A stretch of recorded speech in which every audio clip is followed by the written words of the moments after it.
Obrigado pelo texto sagrado. Obrigado por ser o Espírito que inspira de forma infalível e inerrante esta palavra que para nós neste dia é a máxima autoridade, capaz de tirar o nosso foco das coisas deste mundo e por um tempo, por um momento precioso, celestial, nos dá olhos para ver aquilo que é divino, aquilo que é eterno, aquilo que é permanente. É disso que precisamos se queremos permanecer firmes e subsistir no dia mau. Fala conosco nessa manhã em nome de Jesus. Amém. Crianças, vocês podem desenhar, bem simples, um tabuleiro de xadrez ou de damas. Você sabe qual que é o tabuleiro? Aquele todo quadradinho assim, com os quadradinhos marcados, alternados em cores. Pode fazer. As crianças que sabem desenhar um pouquinho melhor podem fazer as peças das damas ou peças de xadrez. Pode fazer o rei, a rainha, o cavalo, a torre, tá bom? É um bom desenho para vocês acompanharem o sermão dessa manhã. Meus irmãos, minha esposa e meus filhos me ensinaram a jogar xadrez. Eu não sabia jogar, fui aprender depois de velho. Eles não me ensinaram, eles me humilham, essa é a verdade. Mas ocorre que eu aprendi que quando o rei está sendo atacado, e não há mais, então, lances para o poderoso rei escapar, ele não pode se mover para uma casa segura, ele não consegue bloquear um ataque, ele não consegue mais capturar uma peça atacante, é aquilo que a gente chama, então, de cheque-mate. O jogo acaba ali.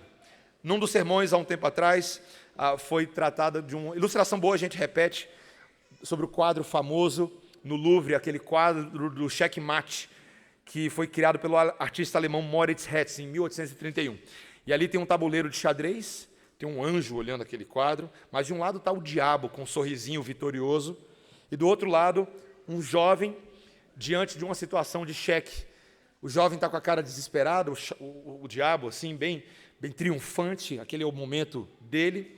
E um dia um grupo de pessoas estava ali passando então no Louvre, vê aquele quadro, e no meio desse grupo ali tinha um campeão de xadrez, chamado Paul Morphy, estava ali, e ele, como todo mundo, ficou ali olhando aquele quadro. O guia explica, literalmente, esta é a representação artística de um homem que perdeu a batalha e está aqui eternizado nesse quadro como uma derrota frente ao diabo. Então, o grupo segue em frente, mas o campeão de xadrez fica para trás, olhando aquele quadro. Meus irmãos, o que você e eu fazemos quando o rei está diante de um cheque?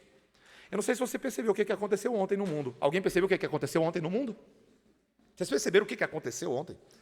O supremo líder do Irã, famoso e antigo Ayatollah Ali Khamenei, foi morto em um bombardeio aéreo que atingiu o complexo de escritórios dele ali em Teherã, numa ofensiva dos Estados Unidos com Israel, que ficou chamada de Operação Fúria Épica.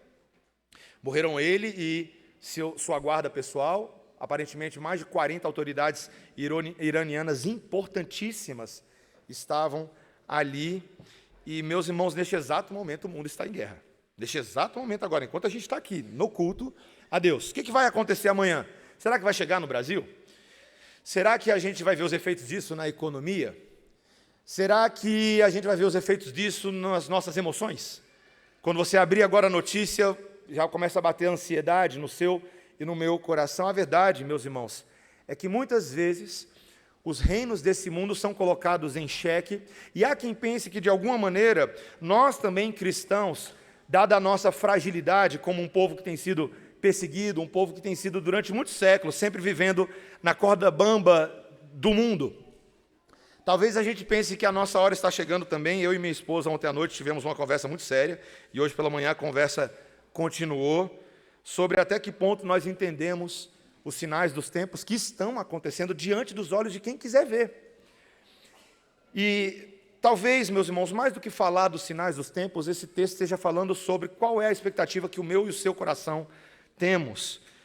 O que está sendo revelado sobre esses momentos em que parece que a esperança do povo de Deus, a esperança de Israel, eu não estou falando de Israel físico, estou falando de Israel espiritual, esse Israel reunido em adoração a Deus nessa manhã, quando os nossos corações são postos diante de momentos que parece que não há escapatória, o que eu e você fazemos? A gente corre para o medo ou corre para a rocha? A gente se agarra na âncora ou a gente sucumbe com o mundo? Israel estava diante desse momento e nós também. Tem 3 pontos aqui, meus irmãos. Eu quero falar sobre a derrota pessoal de um rei, a derrota nacional de um reino E a pergunta, quem é realmente que está dando o checkmate? Primeiro, a derrota pessoal do rei. Último capítulo de 1 Samuel, e a cena de filme épico, as forças filisteias se fortaleceram, estão avançando de Afeque para Sunem, essa é a geografia, estão se preparando então para atacar os israelitas perto do seu acampamento em Jezreel. E o outrora poderoso rei Saul, que já tinha causado muito dano aos filisteus, agora se vê acuado. Ele estava escapulindo já alguns capítulos. Num determinado momento ele sai no meio da noite para consultar uma bruxa, para tentar puxar o espírito de Samuel. E não importa se você acha que foi Samuel ou não, no fim das contas o resultado sobre a vida de Saul foi o mesmo: condenação de um homem que se afundou espiritualmente ao ponto de consultar necromantes, falar com os mortos.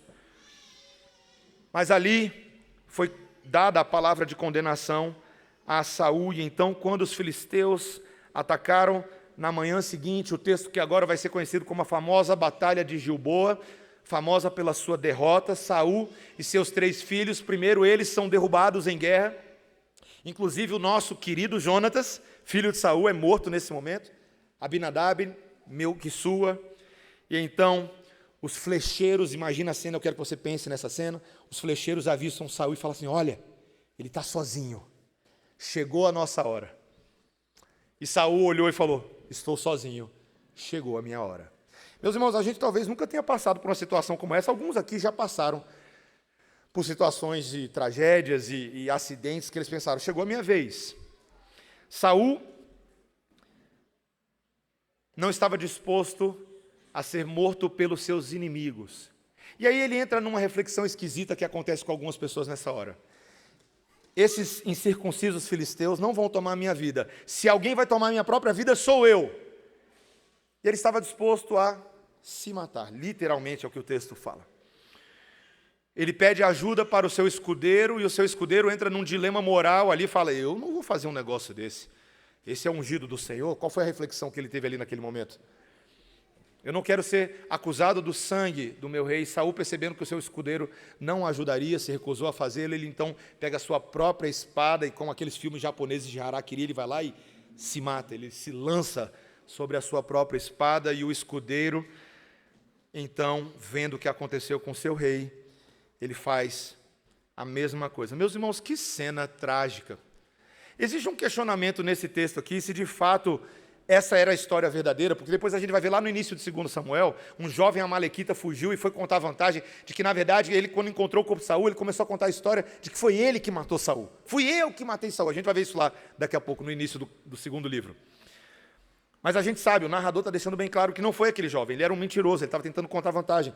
Foi o próprio Saul que fez isso. E alguém desavisado poderia ler essa história e elogiar essa ação de Saul como digna de um herói trágico. Sabe aqueles épicos trágicos? Mas, meus irmãos, o teor dos livros de Samuel aponta em outra direção. Saul não é visto como herói nesse momento. Ele é visto como um homem em contraste com Davi. Davi esteve em situação semelhante. Davi esteve em situação que ele esteve ameaçado de vida entre filisteus, e mesmo entre os israelitas, como a gente viu no capítulo passado. Houve um momento que os israelitas, quando perceberam que os filisteus haviam levado os amalequitas, haviam levado, na verdade, todas as famílias, as mulheres e os filhos, eles queriam apedrejar Davi. Mas o texto nos diz lá que Davi se fortaleceu no Senhor.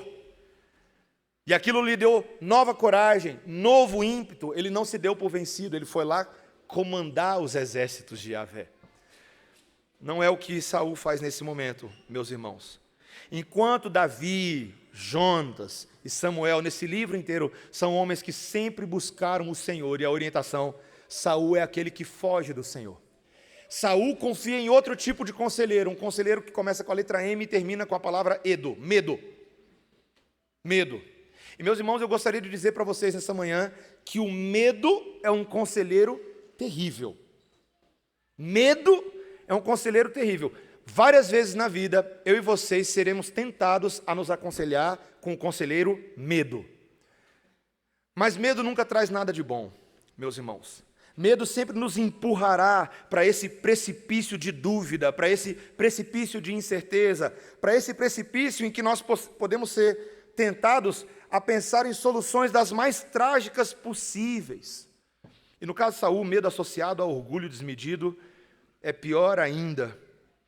Meus irmãos, tem gente que encara o momento da morte da mesma forma que encara a vida. Tem gente que tenta tomar as rédeas da situação sem pensar em Deus, sem pedir orientação para o Senhor. Tem gente que tenta dar cabo das coisas com as suas próprias mãos. E a verdade, eu gostaria de deixar bem claro para mim e para você nessa manhã, é que se as nossas vidas não estão nesse momento como gostaríamos que estivessem, não assuma, não presuma que a mudança virá facilmente depois. Eu já ouvi pessoas dizendo que talvez, se você passar a vida inteira frio, distante de Deus, mas você for um crente, na hora da morte, na hora que, aquelas histórias missionárias, na hora que o governo indiano colocar uma arma na sua cabeça no norte da Índia, naquela hora você vai declarar Jesus, e você morrerá como Policarpo de Esmirna. Não se engane, meu irmão. O medo paralisa a vida das pessoas. Eu e vocês não somos chamados a mudar lá na frente, a gente é chamado a mudar agora. Se o Espírito Santo de Deus está falando pela sua palavra com você nessa manhã, você ouve hoje, é agora. Você fala: Senhor, eu preciso da coragem que vem de Ti, para que eu não sucumba ao medo, diante de momentos como esse. E agora, como a gente vai ver, não só a derrota pessoal desse rei, mas também a derrota nacional do reino inteiro, nesse momento. Porque o texto vai dizer agora que, de fato, as palavras do Espírito de Samuel se cumpriram. O Senhor entregou Israel nas mãos dos filisteus. Depois lá em 2 Samuel, a gente vai ler de novo, no capítulo 1, versículo 19. A tua glória, ó Israel, foi morta sobre os teus altos. Eu quero que você ouça isso. Não falou a tua glória, ó Saul, foi morta. A tua glória, ó Israel. A queda do rei está associada à queda da nação. O texto deixa claro que essas cidades agora ficaram desamparadas, porque os israelitas, quando viram que todo mundo foi morto, eles estavam vendo de um lado e de outro da batalha, eles abandonaram suas cidades, todo mundo bateu em retirada, salve-se quem puder. E o texto nos diz no versículo 7, está vendo aí o finalzinho? E vieram os filisteus e habitaram nessas cidades. Essas cidades que eram habitadas pelos israelitas, agora estão sendo ocupadas. Habitadas, é uma palavra forte nas escrituras do hebraico aqui. Eles tomaram posse para si. Os inimigos não fizeram somente isso, mas o versículo 9 vai dizer que eles fizeram algo terrível. Quando eles viram o corpo de Saul e dos seus 3 filhos ali estirado, além de pegar o despojo, as armas para si, o texto diz aí no versículo 9, está vendo aí, ó, a cabeça de Saul foi cortada. Quando você lê isso aqui, você lembra imediatamente o que aconteceu no livro. Quando Davi venceu Golias, lembra? E ele foi lá e cortou a cabeça de Golias. Um sinal claro de quem é que está vencendo nesse momento. Aparentemente, pelo menos. E não somente isso, meus irmãos, mas o texto vai dizer então agora, e aqui eu dei um nome para esse versículo quando eu estava estudando ele ontem à noite, eu estava revisando o texto, falei assim, vou dar um nome para esse versículo de Evangelho às avessas. Porque ele diz agora no versículo 9 que eles enviaram mensageiros pela terra dos filisteus em redor a levar as boas novas à casa dos seus ídolos e entre o povo. Boas novas, ó, o Evangelho às avessas. Que boas novas? O rei dos israelitas morreu. Alegremos-nos, regozijemos, comamos e bebamos, porque o nosso inimigo, Israel, o povo de Yahvé, é vencido. E eles pegam então, meus irmãos, como um símbolo final da humilhação total, eles pegam as armas de Saul e de seus filhos e colocam no templo de Astarote, a deusa da fertilidade e da sexualidade. Eles consagram essa vitória a essa cena é uma cena, veja, agora Astarote, tu és responsável por essa vitória e nós damos a ti os despojos da nossa guerra. Meus irmãos, percebam que a morte de Saul também foi a morte de um ideal. Israel não podia mais acreditar que ter um rei como as outras nações resolveria os seus problemas. Por quê? Porque agora é caído o rei que representa tudo aquilo que o nosso coração almejava. E esse rei não foi suficiente para nos dar aquilo que nós tanto esperávamos. Meus irmãos, maldito o homem que confia no homem. São verdades que ecoam nas Escrituras desde Gênesis. O nosso rei Adão, representante federal, caiu. E todo aquele que acha que é o sistema de Adão que vai redimir a humanidade, está perdido. Nós temos tentado perpetuar o reinado da humanidade como se nós, os seres humanos, fôssemos reis dos nossos próprios umbigos e capazes de trazer vitória. Estava mostrando essa semana para um irmão. Se vocês quiserem procurar na internet depois, eu sugiro que vocês procurem. Um teólogo apologista norte-americano chamado John Lennox. Muito bom, muito bom. Num vídeo ele faz uma análise do Yuval Harari, que escreveu aquele livro Homo Sapiens e aquele livro Homo Deus. E aí ele pega o vídeo do Yuval, que fala basicamente que nós agora estamos vivendo o reinado da inteligência artificial.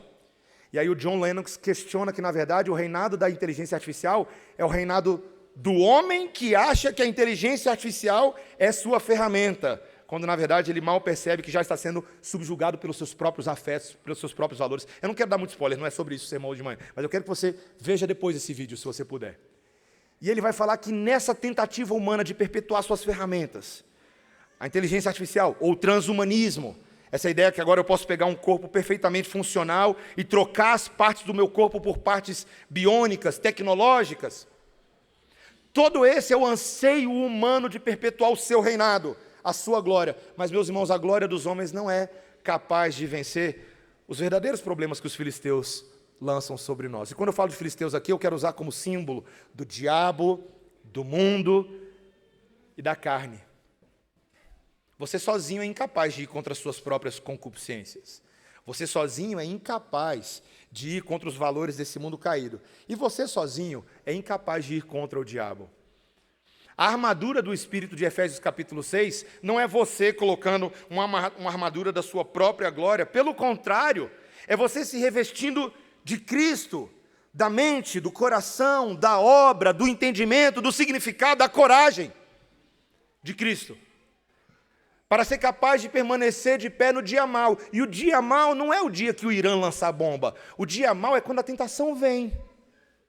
O dia mau é quando eu e vocês, todos os dias, lidamos com essas sorrateiras e sedutoras formas da nossa carne de perder batalhas. Quando a gente não zela pela nossa santidade. Quando você não ora nem de manhã, nem de noite. Quando você não lê a Bíblia nem depois do almoço. Meus irmãos, vamos deixar claro uma coisa, eu anotei aqui para falar de uma forma que eu não improvise. Vidas espirituais heróicas de uma nação são construídas quando nós acumulamos dias de obediência sob o reinado de Cristo. Eu vou repetir. Vidas espirituais heróicas de uma nação são construídas quando nós acumulamos dias de obediência espiritual debaixo do reinado de Cristo. Como um tijolinho, meus irmãos. Cada ato de obediência, ele pode ser pequenininho em si, mas com o tempo, esses atos de obediência que são realizados debaixo da graça, do poder, da misericórdia do nosso Rei Jesus, eles vão se acumulando e se tornando uma enorme muralha de caráter forte. A capacidade de resistir, como José que disse não para a mulher de Potifar. Como é que os jovens podem fazer isso? Como é que os jovens podem ser fiéis? Quando João escreve, jovens, eu vos escrevo porque sois fortes. Como é que um jovem se torna forte? O Salmo 119 vai falar, por exemplo, que a lei do Senhor, que é perfeita, que é boa, ela é capaz de dar sabedoria ao jovem, ao velho, à mulher, ao homem, à criança. Eu e vocês, meus irmãos, temos conosco o Espírito Santo de Deus, que nos ajuda a caminhar numa obediência mais constante, cada dia. Se por um lado, meus irmãos, eu quero que vocês ouçam isso, porque desse ponto 2 eu já estou partindo para o ponto 3 e a gente vai para o final. Se por um lado a derrota de uma nação frequentemente vai se suceder da derrota do seu rei, e vai trazer opróbrio e humilhação sobre cada pessoa, por outro lado, o Salmo 33, 12 diz, feliz é a nação cujo Deus é o Senhor. Feliz é a nação cujo Deus é o Senhor. E o versículo termina dizendo, e o povo que ele escolheu para a sua herança. Se Deus é o nosso Senhor e nós somos herança dele, literalmente eu e vocês somos felizes. Você tem conhecido felicidade? Meus irmãos, eu estava falando para a Débora ontem, que eu estou enfrentando dias difíceis, tá, meus irmãos? Por um lado, feliz pela oportunidade que Deus abriu lá, por outro lado, extremamente triste, tem sido difícil todos os domingos pregar, está difícil isso. Mas no meio disso tudo há uma felicidade que não vem de mudança, felicidade que não vem... A felicidade tem vindo do Senhor, eu me alegro nisso, eu posso dizer isso para vocês. Eu, como pastor de vocês, eu quero dizer para vocês que eu tenho estado feliz no Senhor. E eu desejo que vocês estejam felizes no Senhor. Que o coração de vocês seja cheio de felicidade. Meus filhos, de vez em quando, assistem o Snoopy, e os episódios do Snoopy e o Charlie Brown decidem, terminam, quando uma coisa feliz acontece, eles terminam dançando. Sem figurinhas, por favor. Eu me lembro que o Snoopy foi originalmente escrito pelo Charlie Schulz, que era um irmão em Cristo, era um teólogo. Não sei se você sabia disso. E tem uma cena, só quero falar disso, tem uma cena do Snoopy que eu acho fantástica, que a Lucy, ela está assim, olhando, tá o mundo caindo em chuva, água, igual está chovendo em Brasília esses dias.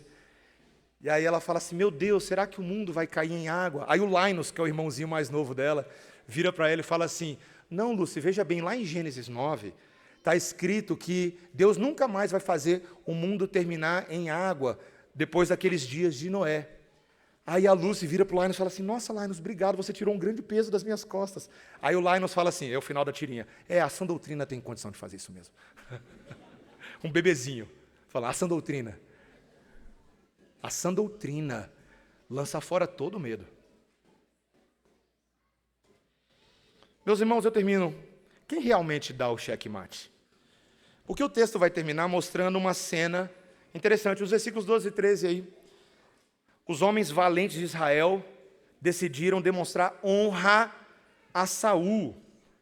Eles queriam dar um sepultamento apropriado para ele, então lembraram-se que Saul havia sido generoso com Jabes de Gileade no início do seu reinado, está lá no capítulo 11 de 1 Samuel.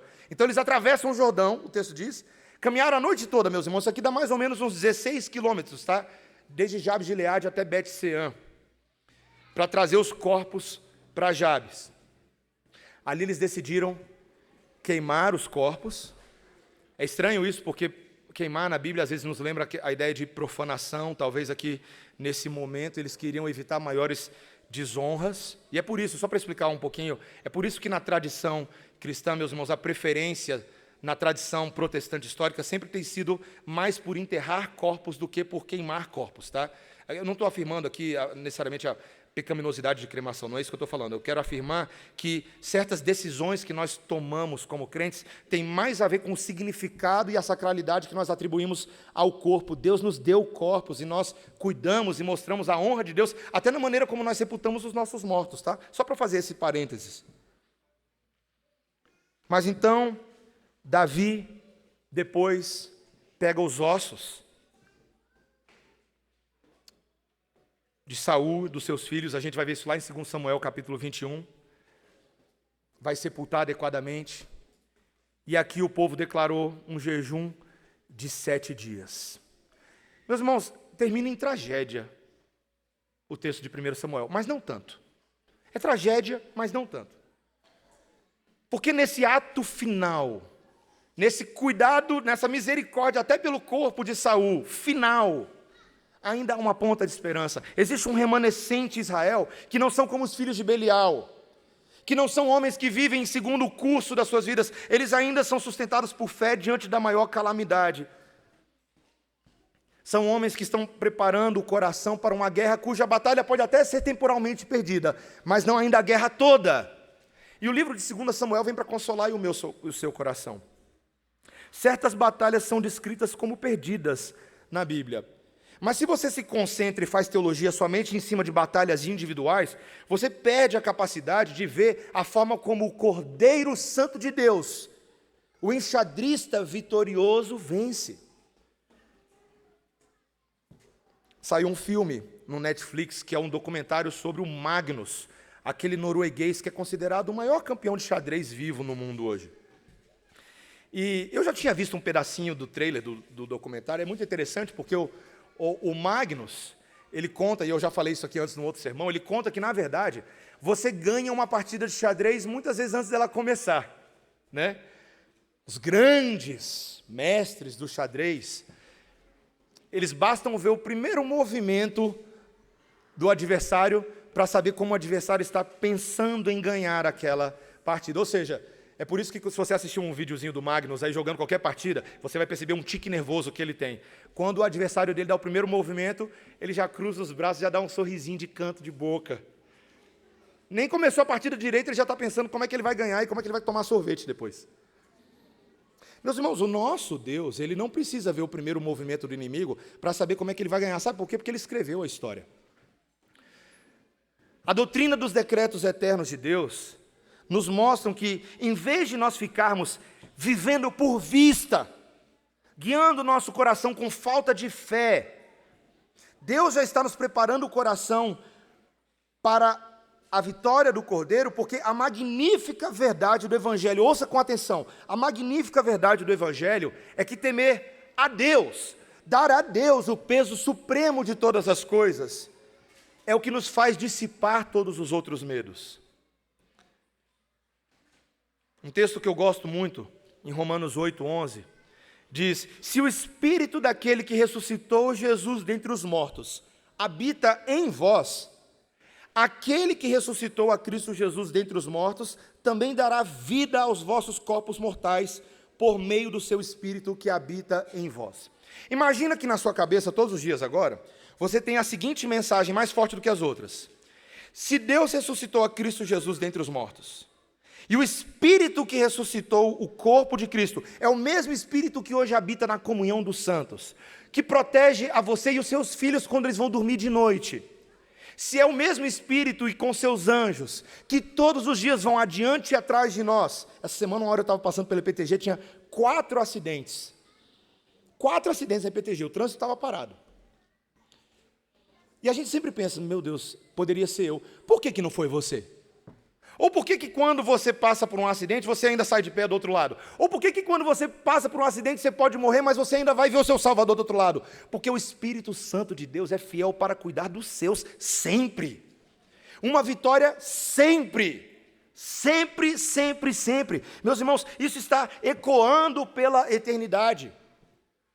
Pode ser que várias situações no seu dia a dia sejam como o final do livro de 1 Samuel. Várias situações. Dá muito medo, inclusive, humanamente falando, dá mesmo. Tá? Se você disser que você não tem medo nenhum, você é mentiroso. Tem coisas nesse mundo que nos assustam tremendamente. Causam reações psicológicas em nós, emocionais. Andar por fé, meus irmãos, é andar com base na história da vitória que já está acontecendo. Já está acontecendo. Eu quero que você, por um segundo de tempo, tire os seus olhos das circunstâncias temporais e olhe para aquilo que Deus já está fazendo no tempo e no espaço. Pense só, Jesus já morreu, já ressuscitou, já subiu ao céu. Ele precisa provar mais alguma coisa para você? Não precisaria. Não precisaria. Mas esse não é o fim da história.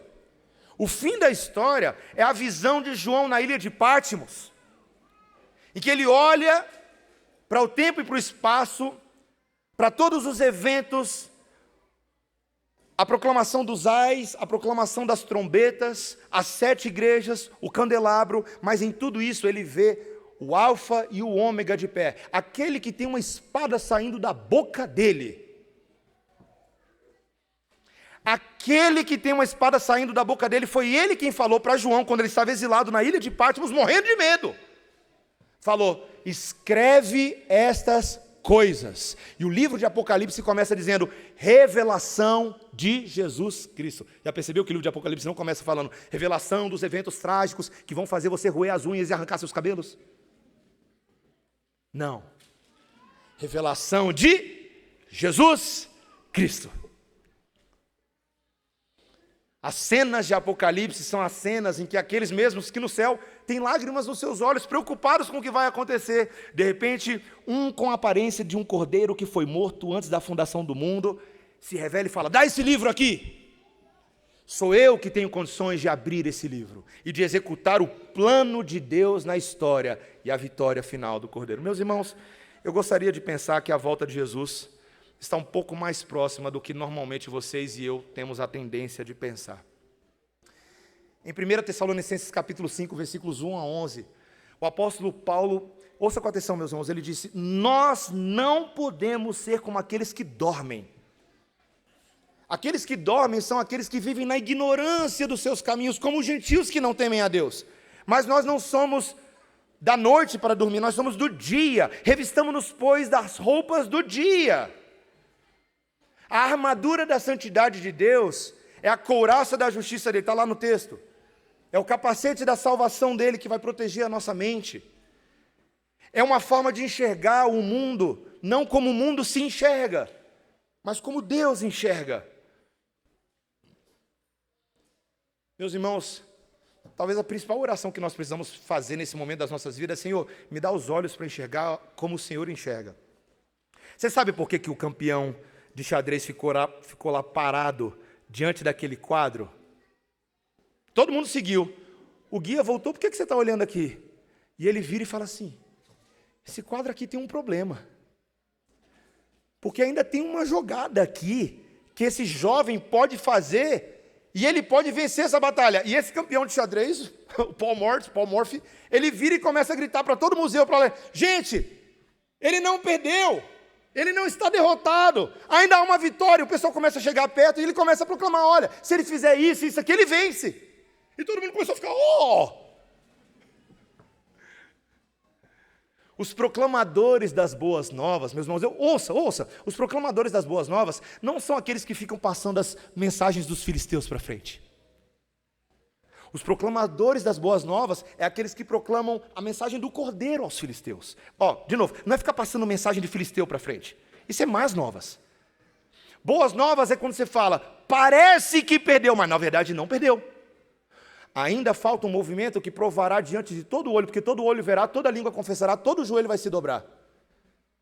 Quando o Cordeiro voltar, e nós, igreja, o recebemos de braços abertos, encontrando com ele nas alturas, ao soar da trombeta do anjo, nós teremos a certeza absoluta de que a nossa batalha nessa terra não foi em vão, igreja. De que todos os dias que você se reveste de Cristo, você não está fazendo isso em vão. Você não precisa ficar duvidando: mas eu tenho tantas dúvidas, eu nem lembro se Deus existe, olha o tamanho dos meus pecados. Meus irmãos, não declare, não olhe o que você acha que você é. Olhe para quão grande o Cordeiro é. O Cordeiro é grande, ele é enorme. Ele não está derrotado, igreja. E nós vamos participar da mesa do Senhor agora, para declarar a vitória do Cordeiro. Amém? Baixe a sua cabeça, vamos orar. Senhor, obrigado pela tua palavra. Obrigado pelo livro de 1 Samuel, que nos lembra, Senhor, que mesmo quando a gente pensa que estamos derrotados, ou se tem alguém, até mesmo nessa manhã, que se acha derrotado e tudo está perdido, meu Senhor, eu peço em nome de Jesus, que o Senhor nos mostre por essa palavra nessa manhã, que nós não estamos perdidos. De que ainda existe uma saída. O jogo não está perdido porque a morte foi tragada, Senhor. A morte foi tragada. O mal foi derrotado. O pecado foi perdoado. A culpa foi removida. E nós, o povo da ressurreição nessa manhã, confiamos naquele que ao terceiro dia saiu do túmulo com as próprias pernas. Nós queremos focar, Senhor, na maneira como a mão poderosa de Deus tem sustentado e guiado as nossas vidas. E, Senhor, eu peço, sobretudo, que nessa manhã o Senhor nos mostre que nós não estamos sozinhos. Nós não estamos sozinhos, Senhor. Nós temos a Cristo e temos uns aos outros como povo de Deus, para carregar os fardos uns dos outros, para amarmos uns aos outros, para intercedermos e suplicarmos em favor uns dos outros, para que possamos enxergar com clareza a doutrina da vitória. Não há mais dilúvio para aqueles que estão em Cristo Jesus. Obrigado pela tua palavra, Senhor. Em nome de Jesus. Amém. Amém. Gostaria de chamar os oficiais à frente e pedir a você